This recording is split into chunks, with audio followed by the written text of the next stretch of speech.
The transport ship's cargo holds stank of fear and resignation. Cale Thorne sat among 50 other tributes from across the human colonies, each person silent with their own private terrors. He'd been chosen, selected from Earth Colony 7's roster of expendable citizens, to be this year's human tribute to the Zareth Dominion. No one knew exactly what happened to tributes. Some whispered about slavery. Others spoke of genetic experiments. A few insisted the Zareth simply killed tributes for sport. Whatever the truth, no tribute had ever returned.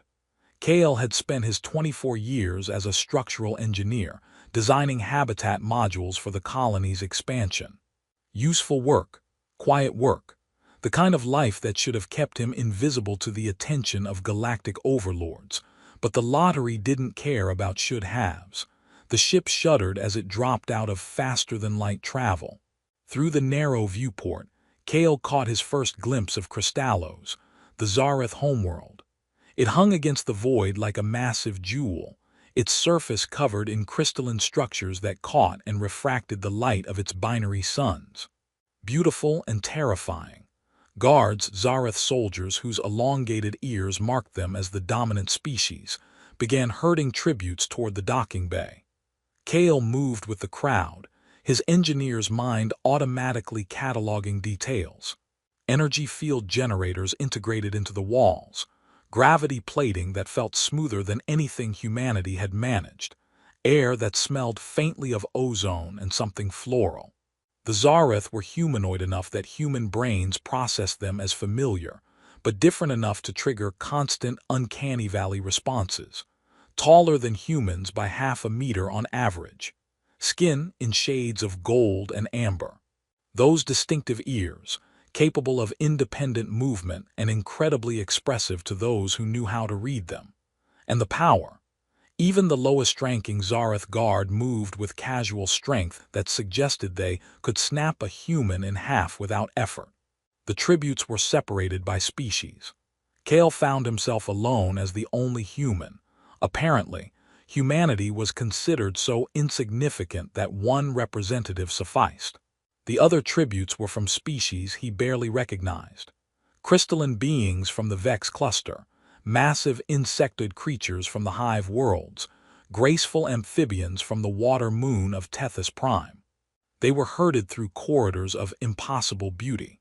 Everything in Zareth architecture seemed designed to remind visitors of their own inadequacy. Walls that shifted color with ambient light. Floors that somehow adjusted to provide perfect traction for any species' ambulatory method. Ceilings so high they created their own micro-weather systems. Finally, they reached the throne room. Cale's first thought was that the space wasn't a room at all. It was a cathedral of light and crystal. Massive columns rose toward a ceiling lost in luminous haze. Bioluminescent patterns flowed across every surface in hypnotic waves. And at the center, on a throne that seemed to be carved from a single massive crystal, sat Queen Zara. She was magnificent in a way that made Cale's breath catch. Where most Zareth were golden-skinned, hers was more amber with traces of deep red, rare coloring that marked royal lineage. Her ears were adorned with intricate jewelry that caught light and threw prismatic patterns. Her eyes, large and luminous, held the weight of centuries. Zareth royalty lived for millennia. Queen Zara was rumored to be over 1,000 years old, though she appeared no older than a human in her prime. The tribute presentation began with brutal efficiency. One by one, beings were brought forward, assessed, and assigned. Cale watched as the crystalline Vex was deemed suitable for mining operations. The insectoid was marked for military service. The amphibian was designated for environmental research. Each tribute received their fate with varying degrees of despair or resignation. The queen herself rarely looked up, leaving most decisions to her advisors. This was routine to her, meaningless. Then it was Cale's turn. 2 guards gripped his arms and propelled him forward. He stumbled, caught himself, and ended up on his knees in front of the throne. The floor was cold against his kneecaps even through his clothes. Humanity presents tribute to Her Majesty, Queen Zara, announced an official whose translator rendered the Zarath language into flat, emotionless standard. This specimen has been offered for genetic diversity analysis. Kale kept his head down, as instructed. Looking directly at the Queen was a protocol violation that could result in immediate execution, but he couldn't help himself. Some suicidal curiosity made him lift his eyes. Queen Zara's gaze met his, and the world stopped. The Queen's expression, the carefully maintained neutrality of someone who'd seen everything and been surprised by nothing, shattered. Her eyes widened. Her ears snapped back, then forward with sharp focus.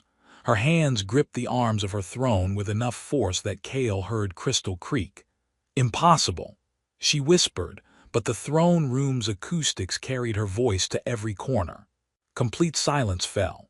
Nobles, guards, even the other tributes, everyone froze, because Queen Zara did not express shock. Queen Zara did not react to anything with visible emotion. That was the power of Zarath discipline and the weight of 1,000 years of perfect control. And yet, the Queen rose from her throne. This alone was unprecedented. Zarath rulers did not leave their thrones for common matters.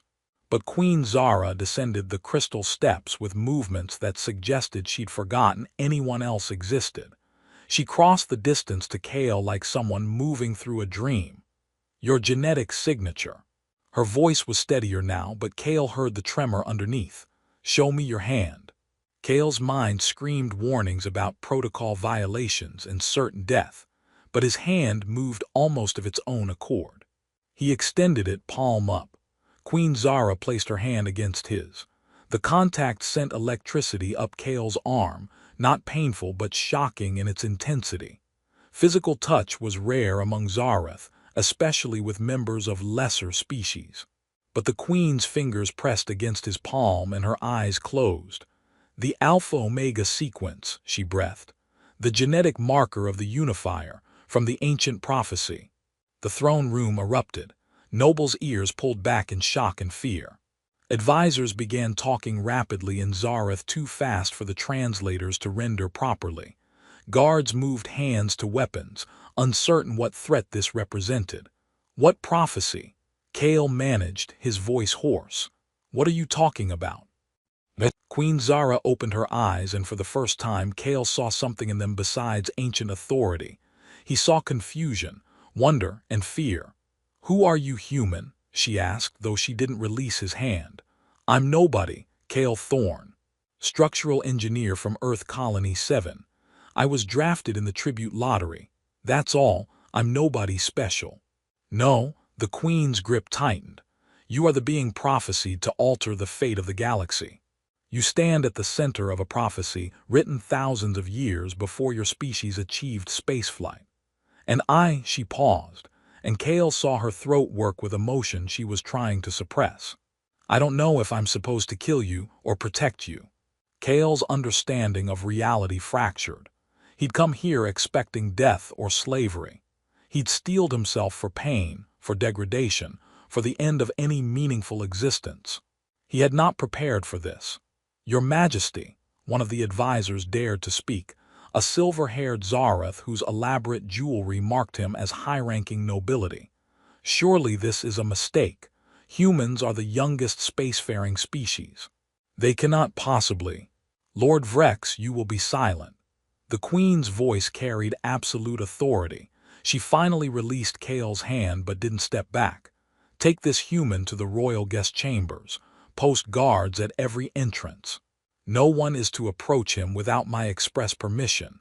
Anyone who harms him will be executed. Am I understood?" "Your Majesty, the prophecy is myth," Lord Vrex tried again. "The genetic sequence does not lie." The Queen's shout echoed through the throne room. Her carefully maintained control had cracked, and Kale saw glimpses of something ancient and powerful beneath. "The Alpha-Omega sequence has not appeared in any being in this galaxy for 10,000 years. It appears now in this human. This is not coincidence. This is not error. This is." She stopped, visibly gathering herself.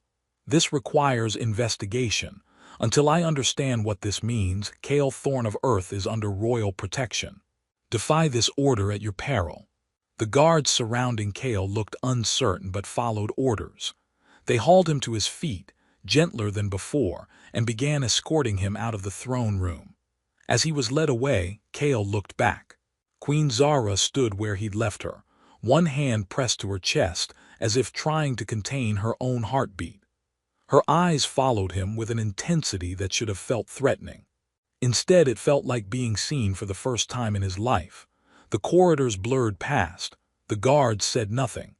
Kale's mind raced through impossible scenarios, each more fantastical than the last. A prophecy, genetic markers, the fate of the galaxy, and a queen who looked at him like he'd just broken her 1,000-year-old worldview into pieces. Whatever Kale had expected when he'd been chosen as tribute, it wasn't this. It wasn't being important. It wasn't being impossible. It wasn't being the answer to something he didn't understand. They reached a chamber that made his assigned quarters on the colony look like a storage closet. Crystal walls that shifted color with his emotional state. Furniture that adjusted to human ergonomics automatically. A window that showed a view of Crystallos that took his breath away. The guards sealed him inside with energy barriers, but one of them spoke through the barrier. "The Queen will send for you. Do not attempt escape, for your own protection." Then he was alone. Kale moved to the window, pressed his hand against the crystal-clear surface, and stared out at a world that suddenly held his unexplained destiny. Somewhere in this crystalline palace, Queen Zara was trying to understand how a random human engineer carried genetic code from a prophecy older than human civilization. And Kale had a feeling that whatever answers she found would change everything. For both of them, Kale didn't sleep. How could he, when reality had shifted so dramatically that up might be down and black might be white? He spent the night pacing his luxurious prison, his engineer's mind trying to catalog and categorize the impossible. Genetic prophecy, ancient markers, the fate of the galaxy. It sounded like bad science fiction. But the expression on Queen Zara's face had been real. That shock, that wonder, you couldn't fake that. Not after 1,000 years of practiced control. Dawn on Crystallos came as a double sunrise, the binary stars painting the sky in shades of amber and rose. Kale was watching the light shift when the chamber doors opened without warning. Queen Zara entered alone.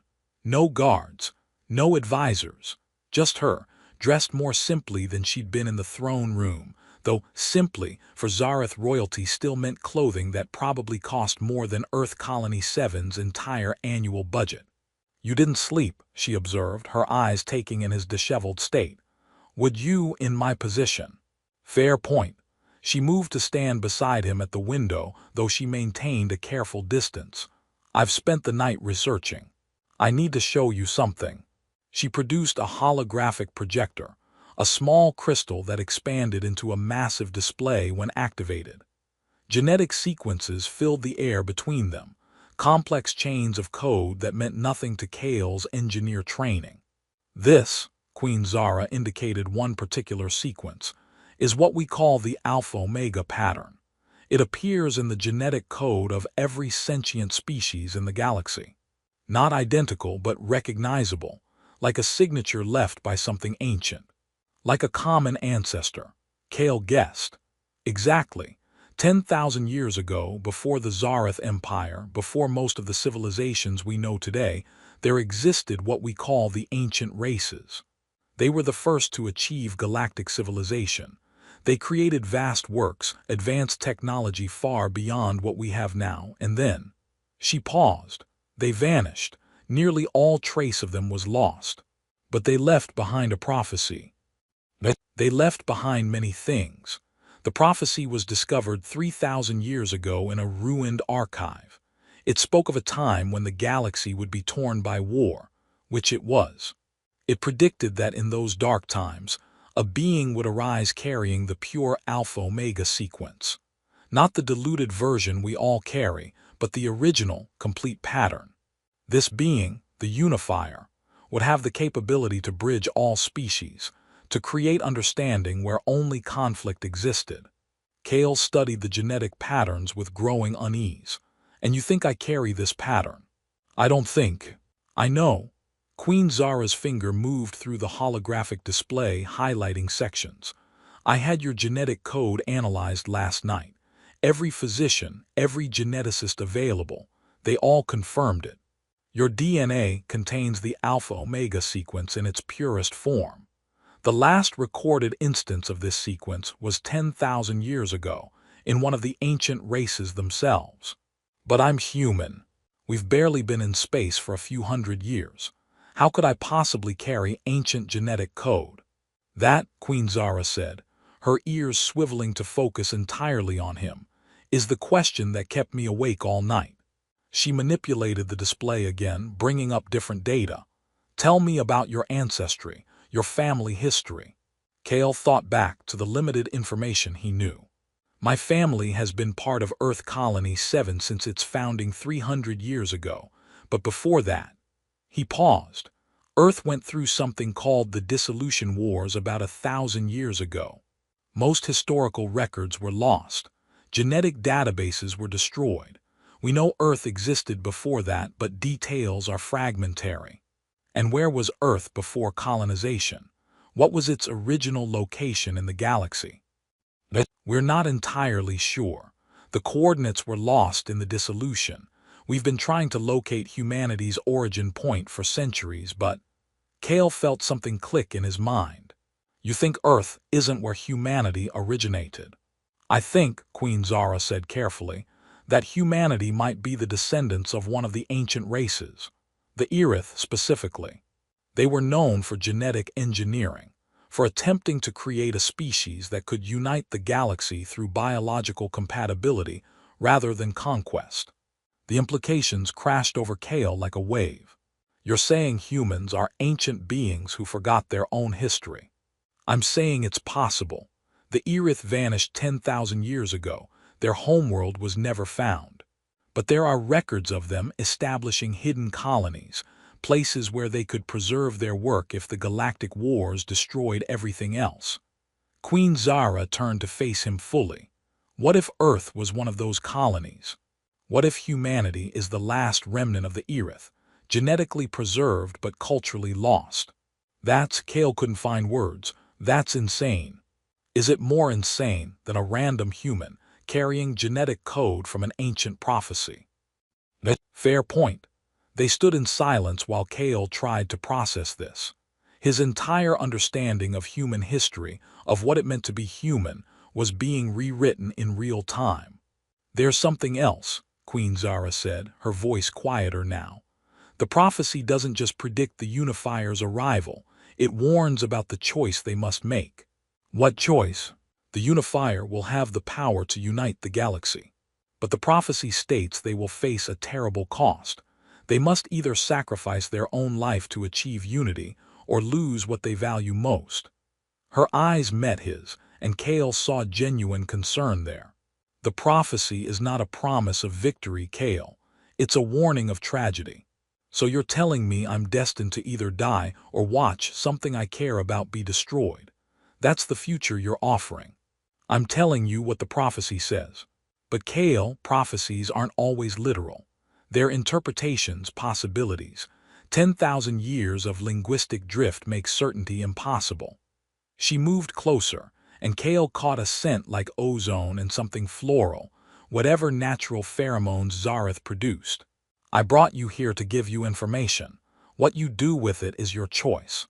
My choice? Kale laughed, the sound slightly hysterical. I'm a prisoner in a gilded cage, marked by some ancient prophecy I don't understand. What choices do I have? More than you think. Queen Zara's hand moved as if to touch his shoulder, then stopped. Physical contact between species was still a barrier she struggled to cross. You could reject this. Demand to be returned to your colony. I would honor that request. Would you really? Yes. The certainty in her voice surprised him, because forcing you to fulfill a prophecy defeats its purpose. The Unifier must choose unity. It cannot be compelled. Kale studied her face, looking for deception and finding only earnest intensity. Why do you care? You're a queen who's ruled for 1,000 years. Why does one human matter to you? But Queen Zara was quiet for a long moment. When she spoke, her voice carried something Kale hadn't heard before: vulnerability.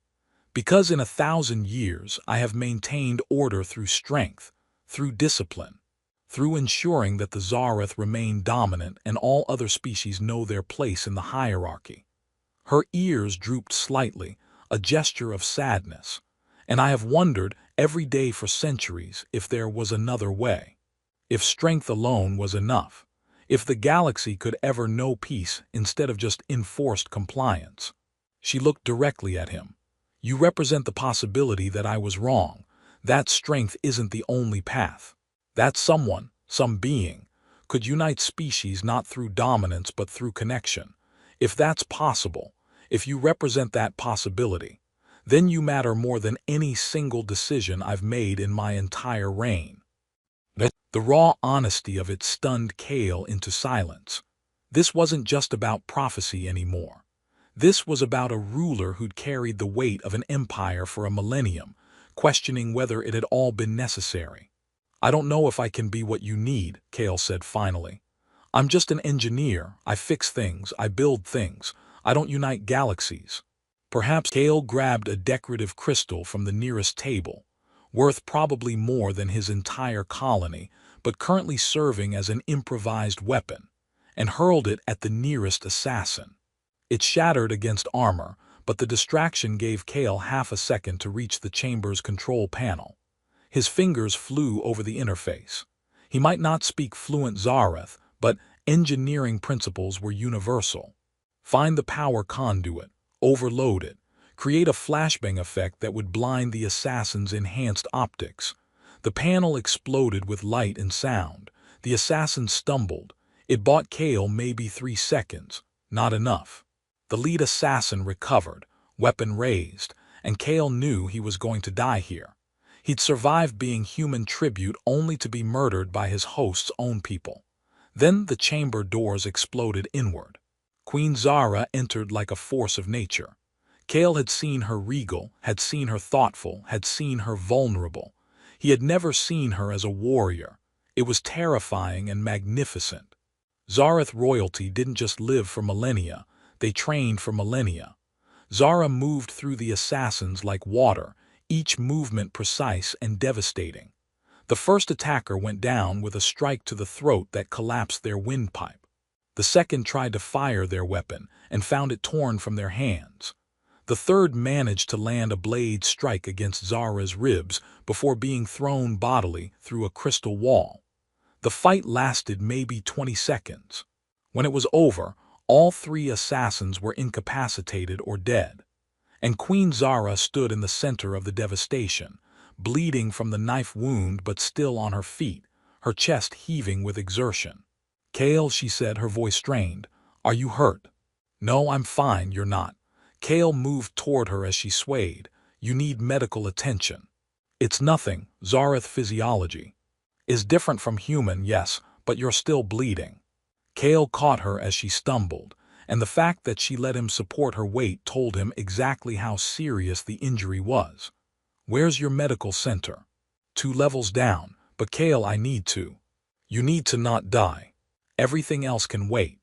He maneuvered her toward the door, calling for guards. Within seconds, the corridor filled with Zarath soldiers, their expressions shocked at seeing their queen wounded and leaning on a human. The medical center was a study in advanced technology that would have fascinated Kale under other circumstances. Now he just watched anxiously as physicians worked on Zara's wound. The blade had apparently been coated with a toxin designed specifically to affect Zarath physiology, not immediately fatal but dangerous. While they worked, Kale's mind raced through the implications. Assassins, in the palace, targeting him, which meant someone wanted him dead badly enough to violate sanctuary and potentially commit treason. After an hour, the physicians declared Queen Zara stable. The toxin had been neutralized. The wound was healing. She would recover fully. She insisted on speaking with Kale alone. That was incredibly stupid, Kale said as soon as they were alone in her recovery room. Saving your life. Risking yours. Kale's hands were shaking, delayed adrenaline response. You're a queen. You have guards, soldiers. Why did you come yourself? Because you were in danger. Zara's voice was quiet but firm. Because in the past weeks I have come to care about what happens to you. Because letting you die was not an option I could accept. The raw honesty of it hit Kale like a physical force. Zara, Don't say you're just a human. Don't say you're just an engineer. Don't minimize what you are. She reached out, the gesture still careful, still asking permission, and took his hand. Kale, I am 1,000 years old. I have ruled an empire. I have made decisions that affected billions of lives, and in all that time I have never felt this. Felt what? Connected to another being, not out of duty or political alliance or genetic compatibility protocols, but because I want to know what you think, what you'll say next, how you see the universe. Her grip tightened. The prophecy said the unifier would change everything. I thought it meant galactic politics. I didn't realize it meant personal transformation. Kale's throat felt tight. I feel it too, this connection. But Zara, the prophecy also says that the unifier loses what they value most. Yes, I know. Her eyes met his and he saw fear there. Real, genuine fear that probably hadn't touched her in centuries. Which means we're playing a dangerous game. Getting close to each other, caring about each other. The prophecy suggests that will be used against us. Then maybe we should stop, keep things professional. Can you do that? Zara asked. Because I don't think I can anymore. Kale realized she was right. Over the past weeks, something had shifted. Working together, learning from each other, bridging the massive gap between human and Zareth, it had created a bond that went deeper than professional respect. No, he admitted, I can't. Then we move forward, knowing the risk, accepting it. Zara's thumb traced circles on his palm, a gesture of comfort he'd learned. But first, we need to find who sent those assassins. The investigation led directly to Lord Vrex. When confronted, the silver-haired advisor didn't even try to deny it. You're destroying our empire, he said, addressing Queen Zara in her throne room while surrounded by guards. You're so enamored with this human and his prophecy that you can't see the danger. If he truly is the unifier, he'll dismantle everything we've built. Zareth's supremacy will end. Our species will become just one among many. And that terrifies you, Zara said, her voice cold. It terrifies anyone with sense. We've maintained order for 3,000 years through strength, through making it clear that Zareth rule because we are superior. If you legitimize this human's claim, you admit we're no more special than any other species. The empire will fragment. Chaos will return. Or peace will arrive, Kale interjected. Vrex hadn't acknowledged his presence until now, and the advisor's ears pulled back in disgust at being addressed by a human. Your empire is held together by fear. That's not order, it's oppression with good PR. You know nothing of governance, human. I know about structural engineering, and your empire has cracks in the foundation. Fear only holds things together until someone becomes more afraid of staying than leaving. The only question is when it collapses, not if. Vrex turned back to Zara. You would take governance advice from this creature. I would take honest assessment over comfortable denial. Zara stood, descending from her throne with that commanding presence. Lord Vrex, you attempted to murder a being under my protection. You violated sanctuary. You conspired against your queen. For these crimes, you are stripped of title and lands. You will be exiled to the outer reaches. You're making a mistake that will doom the empire. Perhaps, but it will be my mistake, not yours. Take him. As guards escorted Vrex away, Zara returned to stand beside Kale. Her hand found his, and this time neither of them hesitated about the contact. He's right about one thing, she said quietly. If we pursue this path, if we legitimize the prophecy and work toward unity, the empire as it exists will change. Many of my people will resist. And if we don't pursue it, then nothing changes. The galaxy continues as it has. Zareth supremacy maintained through force, other species suppressed. The cycle continues.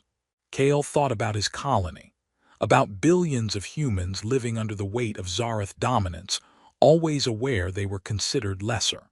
About every other species in the same position. I vote we pursue it, he said, even knowing the prophecy's warning, even knowing we might lose what we value most. Kale turned to face her fully. Zara, in the past weeks, I've learned something important. I've learned that connection, real connection between beings, is worth fighting for. If the prophecy is real, if I really do have some capability to bridge species, then using that to create genuine peace instead of enforced order. That's worth the risk, even if the cost is your life or mine. Even then, he squeezed her hand, because maybe the prophecy doesn't mean death. Maybe losing what we value most means losing our old identities. You stop being just the Zareth queen. I stop being just a human engineer. We become something new. Zara's expression shifted through several emotions, too quickly for Kale to read. Finally, she said, "You're either very wise or very naive." Why not both? Despite everything, she smiled. Why not indeed? That night they stood together in her private gardens, a space few had ever entered. The bioluminescent plants created patterns of light that rivaled the stars. "Tomorrow," Zara said, "I'm calling a galactic council. It hasn't been convened in 300 years, but if we're going to attempt this, if we're going to try to fulfill the prophecy, we need to do it properly. Openly. You're going to announce me to the galaxy. I'm going to give you a platform to speak. What you say is up to you." She turned to him. "Are you ready to become the unifier, to step into the role the prophecy carved out?" Kale thought about it, about the weight of destiny and the impossibility of living up to ancient expectations, about the danger and the cost and all the ways this could go catastrophically wrong. "No," he said honestly, "I'm not ready. But I don't think anyone could be ready for this, so I'll just have to do it anyway." "That," Zara said, moving closer, "is the most human thing I've ever heard, and perhaps exactly what the galaxy needs." She kissed him then, a gesture of affection rare among Zareth, profound in its implications. When they parted, Kale saw his own determination reflected in her ancient eyes. Tomorrow, they would announce the impossible to the galaxy. Tonight, they would hold on to this moment of peace before everything changed. The Galactic Council Chamber was a study in impossible architecture, a spherical space where holographic projections could appear at any angle, making everyone simultaneously the center and the periphery. Leaders from 20 different species manifested, some in person, most through advanced holographic technology that rendered them nearly indistinguishable from physical presence. Kale stood beside Queen Zara's throne, a deliberate positioning that sent ripples of shock through the assembled leaders. Humans did not stand beside Zareth royalty. The symbolism was impossible to miss. "This council has not been convened in 3 centuries, Zara began, her voice amplified to reach every corner of the sphere. "I call it now to address a discovery that affects every species represented here, and countless more beyond." She gestured to Kale. "This is Kale Thorne, a human from Earth Colony 7. He was sent to me as tribute, but he is far more than that. He carries within his genetic code the Alpha-Omega sequence, the marker of the unifier from the ancient prophecy." The chamber erupted. Questions, accusations, demands for proof. A Crixian general, insectoid and massive, spoke first. "You expect us to believe that a human, the weakest spacefaring species, carries ancient genetic code. This is deception. The genetic analysis is available for independent verification," Zara responded calmly. "But rather than argue about data, I suggest you listen to what Kale has to say." All eyes and various sensory organs turned to Kale. This was it. The moment where he either stepped into the role destiny had carved for him, or proved that ancient prophecies meant nothing in the modern age. Kale took a breath and stepped forward. "You're right to be skeptical," he began. "I would be too. I'm nobody special, or at least I wasn't until a few weeks ago. I'm an engineer. I design habitat modules. Before being chosen as tribute, the most exciting thing in my life was successfully testing a new air recycling system. A ripple of something, amusement, curiosity, moved through the chamber. But here's what I've learned since arriving on Crystallos. I've learned that humanity might be descended from one of the ancient races, that we're not a new species, but an old one that forgot its history, that the genetic code I carry is the last remnant of beings who tried to unite the galaxy 10,000 years ago." He paused, making eye contact with as many leaders as he could. "They failed. We know this because the galaxy is still torn by conflict, because species compete for dominance instead of cooperation, because the Zareth maintain order through strength, and every other species resents them for it." Zara tensed beside him but didn't interrupt. "The ancient races failed," Kale continued, "because they tried to impose unity. They had the vision but used the wrong tools. You can't force beings to connect. You can't mandate understanding. Then what would you suggest, human?" The speaker was Thyxara, an amphibious being whose species had been under Zareth dominance for 2,000 years. "That we simply ask nicely for peace. Your naivety is almost charming." "No, I'm suggesting we stop seeing each other as competitors and start seeing each other as collaborators. Every species here has strengths, unique capabilities, knowledge that others lack.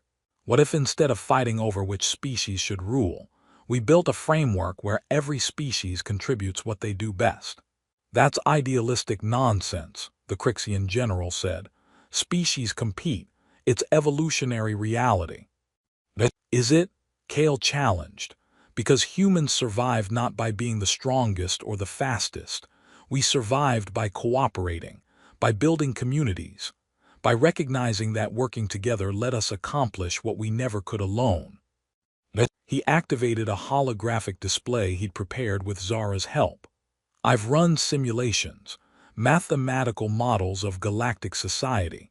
When species compete for dominance, you get unstable equilibrium. One species holds power until another challenges them. The cycle repeats. Resources are wasted on conflict. Innovation is diverted to weapons instead of advancement." The display shifted to show an alternative model. "But when species cooperate, when you build networks of mutual support instead of hierarchies of dominance, you get exponential returns. Innovation multiplies because ideas cross-pollinate between species. Resources are used efficiently because specialization replaces competition. Everyone benefits." "You're describing fantasy," Thyxara said, but their tone was less dismissive now. "Species will always prioritize their own survival over cooperation." "Will they?" Kale looked directly at the amphibian leader. "Your species breathes water. The Crixians need high-pressure atmospheres. The Zareth thrive in conditions that would kill most other species. You're not competing for the same resources. You're competing for what? Pride, historical grievances, the idea that only one species deserves to flourish." Silence fell in the chamber, uncomfortable, thoughtful silence. "The unifier prophecy," Kale said, "isn't about one being magically fixing everything.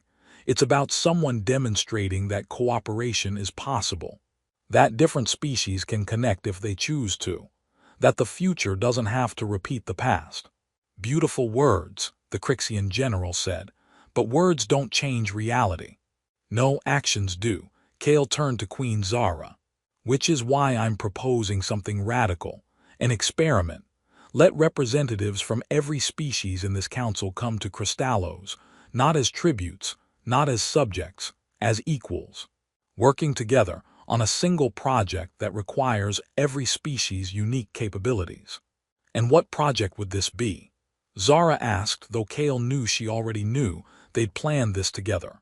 "We're going to find the ancient homeworld of the Erith, the species that created the prophecy. We're going to uncover the full truth about what they tried to do and why they failed. And we're going to learn from their mistakes. The chamber erupted again, but this time the energy was different. Not just skepticism, but interest. The idea of accessing lost ancient technology, of understanding the ancient races better, that appealed across species lines. This is a trick, one voice called out. A way for the Zareth to consolidate power through the appearance of cooperation. Then come and watch, Zara said, speaking for the first time since Kale began. Send your best scientists, your sharpest minds. If this is a trick, expose it, if it's genuine. She paused. If it's genuine, you'll be part of something that changes galactic history. Hours of debate followed. But slowly, reluctantly, leaders began to agree. Not everyone. The core collective refused outright, viewing cooperation as weakness, but enough species committed to make the experiment viable. As the council adjourned, Kale felt simultaneously exhilarated and terrified. They'd done it. They'd taken the first step toward actualizing the prophecy, and then the core collective attacked. 3 ships materialized from stealth fields directly above Crystallos. Not massive warships, but surgical strike vessels designed to deliver maximum destruction before defense could respond. The target was obvious: the palace. Specifically the section where Kale was housed. The Corps had decided that if they couldn't control the unifier, they'd eliminate him. Alarms screamed. Defense forces scrambled. But Kale, watching through the palace's crystal walls as missiles streaked toward his location, knew they wouldn't be fast enough. Then Zara was there, grabbing his arm. The escape pods. Won't work. They've targeted this entire section. We need another solution. Kale's engineer mind raced. The palace was a massive energy conductor. That's how all the crystalline architecture worked. What if? Zara, can the palace systems be overloaded, turned into a defensive weapon? In theory, but it would take coordination I'm not sure we can achieve in 30 seconds. Kale was already moving toward the nearest control interface. Tell me the palace's primary energy nodes, all of them.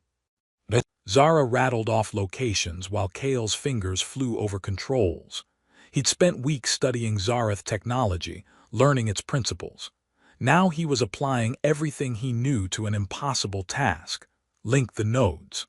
Create a resonance cascade. Convert the entire palace into a giant electromagnetic pulse generator focused upward. The missiles hit just as Kale finished the sequence. But instead of explosions, there was a pulse of pure energy that radiated from the palace, expanding in a sphere that caught the missiles mid-flight and detonated them harmlessly. The same pulse disabled the core ships, leaving them drifting helplessly in orbit. Kale collapsed from the mental and physical strain. Zara caught him before he hit the floor. That was, she started, insane, reckless.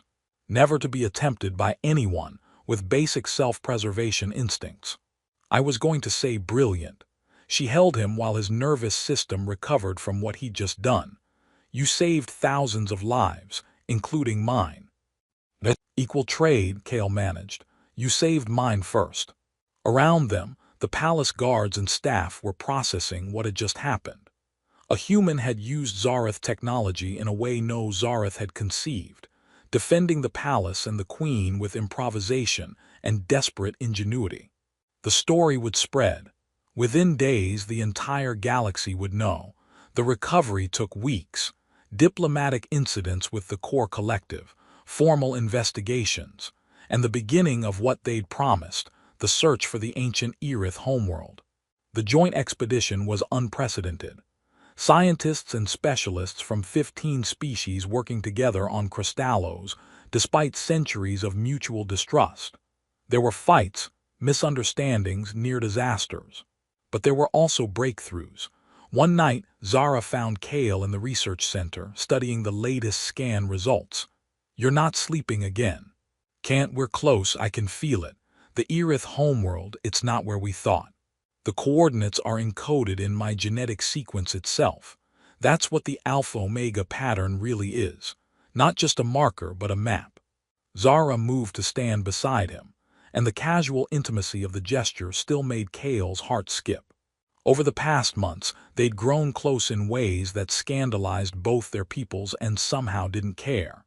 "If we find it," she said, "if we uncover the full truth of what the Irith tried to do, then we'll know if the prophecy is real, if I really can unite the galaxy, or if this is all just ancient wishful thinking.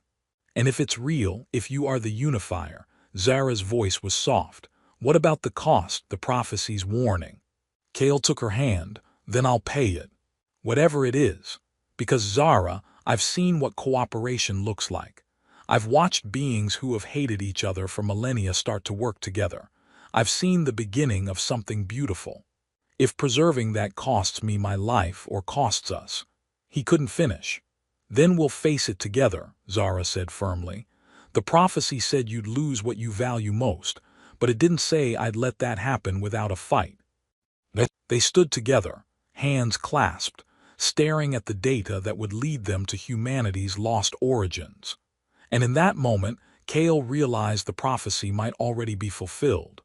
Not through grand gestures or galactic proclamations, but through this. A human and a Zareth standing together, choosing cooperation over convenience, hope over fear. The unifier wasn't meant to force unity, just to demonstrate that it was possible. And every day, in small ways, Kale and Zara did exactly that.